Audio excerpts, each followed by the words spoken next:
A censura e a perseguição política no Brasil atingiram um nível alarmante. O que antes parecia impensável, hoje se tornou realidade. Milhares de pessoas estão impedidas de se expressar livremente sem sequer terem sido condenadas ou denunciadas. No vídeo de hoje, você vai entender como essa situação tem se desenrolado e por que figuras como Marcel Van Hatten e diversos advogados estão se mobilizando contra essa injustiça. Fique até o final, porque essa é uma realidade que não pode ser ignorada. Mas a julgar pelos fatos apresentados e pela defesa que ele tem de fazer da liberdade de expressão, o Brasil sai melhor dessa do que entrou. Vamos iniciando a tratar da pauta mais importante do dia, que é o encontro com o relator da OEA sobre a liberdade de expressão do ministro Alexandre de Moraes e do presidente do STF, Luiz Roberto Barroso. Moraes negou que haja uma remoção em massa de perfis nas redes sociais por determinação do STF, uma afirmação que contrasta com as inúmeras denúncias de censura feitas por jornalistas independentes e parlamentares da oposição que apontam um avanço autoritário do judiciário. O relator da OEA vai ouvir também associações que contestam a versão oficial de Moraes, já ouviu também parlamentares, vai ouvir também os veículos censurados pelo STF, como a revista Cruzoé, Antagonista, a revista Oeste, o Brasil Paralelo também, Gazeta do Povo, entre outros. Senhoras e senhoras, 2 minutinhos para cada um, aliás, 1 minutinho para cada um, que já temos o Marcel Van Hatten entrando, iniciando com o Fabi Barroso, sua opinião sobre essa declaração do ministro Alexandre de Moraes. Bom, bem brevemente, só para dizer que tudo na OEA está documentado desde 2019, tá, gente? Então, basta ter vontade, agora a vontade é a vontade política. Então, fico grata que diversos parlamentares estão levantando essa bandeira de realmente levar essas denúncias internacionais, já que o Supremo insiste, né, em dizer que está tudo bem, quando claramente não está. Eu acho que as palavras elas foram esmagadas pela verdade dos fatos, principalmente quando se torna a coisa mais humana. Então a própria viúva, né, do Clezão mostrou aí, a gente tem as cenas, e elas são cenas que só se você não for humano, para você não se compadecer e entender o que nós estamos falando. É um grande escândalo que o Brasil está cobertando e, infelizmente, tirando o direito humano, né, dessa família e dos demais que também foram denunciados em todos esses anos aí. Já são 5 anos, pessoal. Então, vamos lá, porque tem muito assunto. Jorge Serrão, em 1 minutinho, sua opinião sobre essa fala do ministro Moraes, que não há remoções em massa. A questão não são as remoções em massa, mas sim a censura sistêmica, que inclusive contou com apoio externo, tanto das Big Techs quanto do sistema USAID, em denúncias que estão aí claramente apresentadas para o mundo inteiro ver. Então seria muito bom que essa comissão da OEA desse uma leitura atenta em 541 páginas do documento O Ataque à Liberdade de Expressão no Exterior e o Silêncio da Administração Biden, que foi um documento produzido pela Câmara de Representantes, o setor judiciário da Câmara de Representantes dos Estados Unidos da América. Ali tem tudo explicadinho sobre o que aconteceu no Brasil. Então, essa visita de agora, ela tem apenas a importância mais de passeio do que realmente de visita. Mas o importante, parlamentares brasileiros puderam contar a verdade a esse pessoal.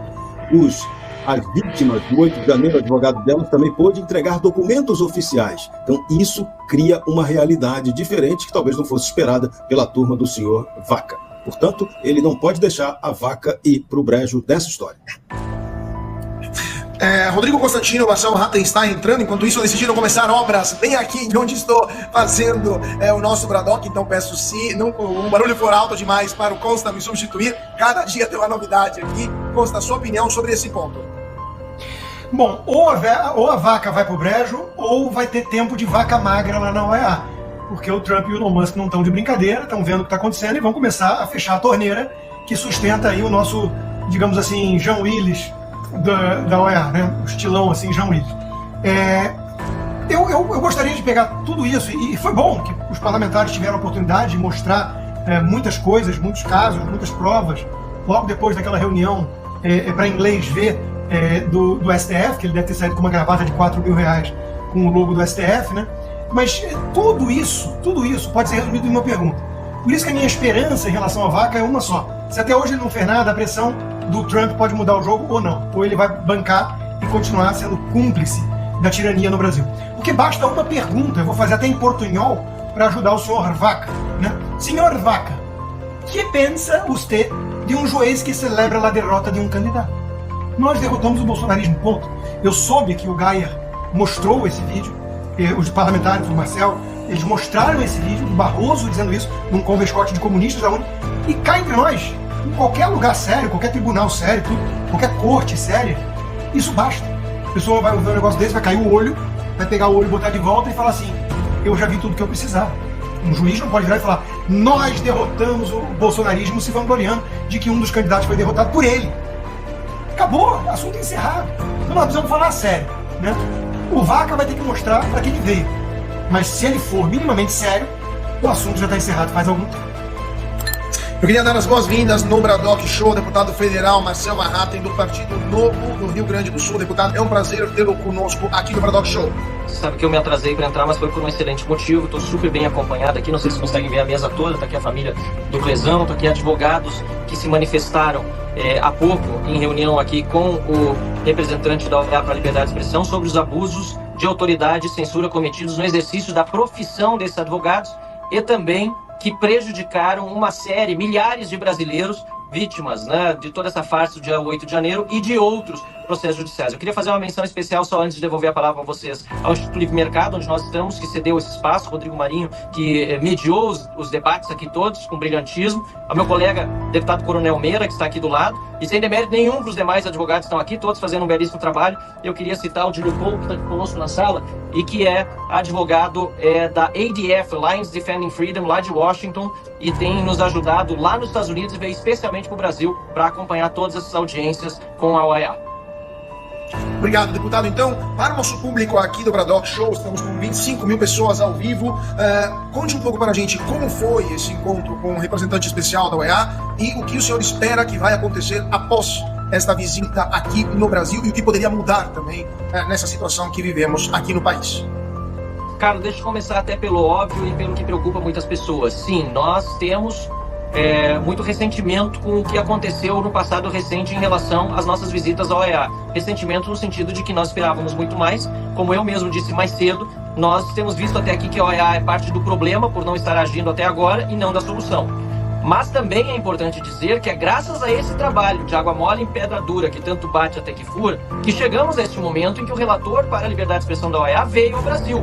Então nós não podemos alimentar esse pessimismo, por mais que possamos e devamos sim estar desconfiados, desconfortáveis e até indignados com a falta de ação da OEA até aqui. A gente não pode deixar o pessimismo nos tomar e achar que isso aqui não vale nada. Pelo contrário, o que aconteceu hoje, o que aconteceu mais cedo e agora à noite, foi fundamental para que o relator pudesse ouvir de tantas pessoas o que acontece no Brasil. Porque quando fomos a Washington, e aí cito, por exemplo, a advogada Carolina, o Ezequiel, que estiveram comigo lá, outros que já estiveram, também Coronel Meira, enfim, a gente vai, mas são poucos. Aqui só hoje ele ouviu seguramente mais de 50 pessoas, entre deputados federais e senadores de manhã, advogados agora à noite, e outros que estavam junto e que ele pode ouvir, talvez fora do ambiente mesmo, da manifestação dentro da audiência. E as vítimas todas puderam, inclusive, escolher se queriam que se filmasse e divulgasse.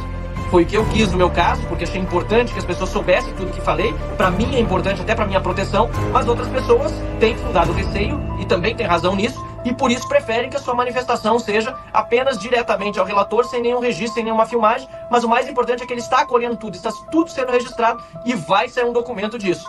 Olha, a julgar por tudo que está sendo dito, não tem como esconder a verdade. Porque nós vimos um STF, e nós criticamos isso também, sendo a primeira instituição a ser ouvida. O abusador, no meu entendimento, tinha que ser ouvido lá no final. Não pode deixar de ser ouvido, porque é papel de quem faz um trabalho independente ouvir a todos os lados. Mas foi ouvido primeiro. Por outro lado, nós pudemos também desmentir muitas falácias e muitas mentiras mesmo dos ministros do Supremo Tribunal Federal, como por exemplo de que apenas 120 brasileiros foram censurados. Se fosse um, já é um abuso, já é um absurdo. Mas nós sabemos que apenas no ano passado, o X mesmo disse, a empresa, que derrubou mais de 200 contas.